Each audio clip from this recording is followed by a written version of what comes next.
আমেরিকায় সফরে রয়েছেন ভারতের বিদেশমন্ত্রী এস জয়শঙ্কর। অংশ নিলেন কোয়াডের বৈঠকে। কোয়াডের বৈঠকে ভারত আমেরিকার মধ্যে সামরিক দিক থেকে স্বাক্ষরিত হলো একাধিক গুরুত্বপূর্ণ চুক্তি।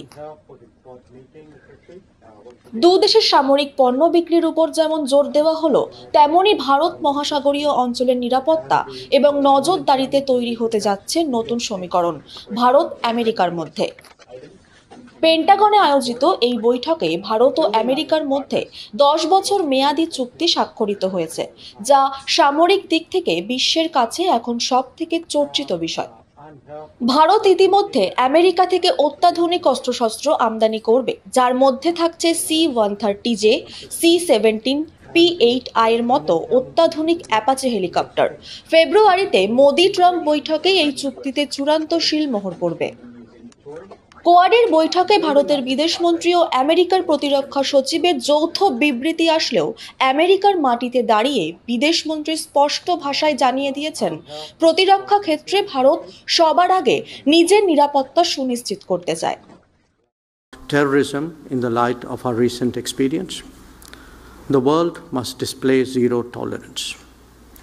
Victims and perpetrators must never be equated, and India has every right to defend its people against terrorism, and we will exercise that right.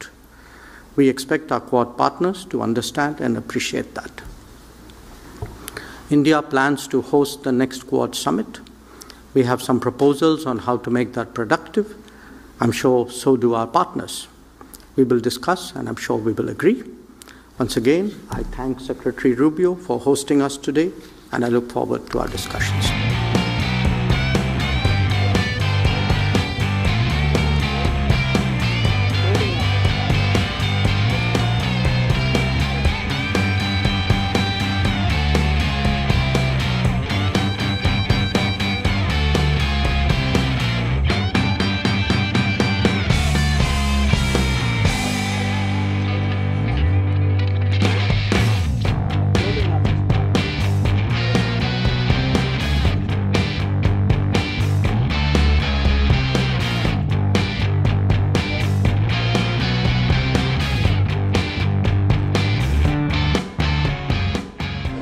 Operation সিঁদুরের পর বিশ্বের দরবারে প্রতিরক্ষা ক্ষেত্রে ভারত যেভাবে নিজের অস্তিত্ব জানান দিয়েছে, ঠিক সেভাবেই প্রতিরক্ষা শিল্পের উৎপাদন এবং তার বিপণনেও ভারত আগামী দিনে গুরুত্বপূর্ণ ভূমিকা নিতে চলেছে।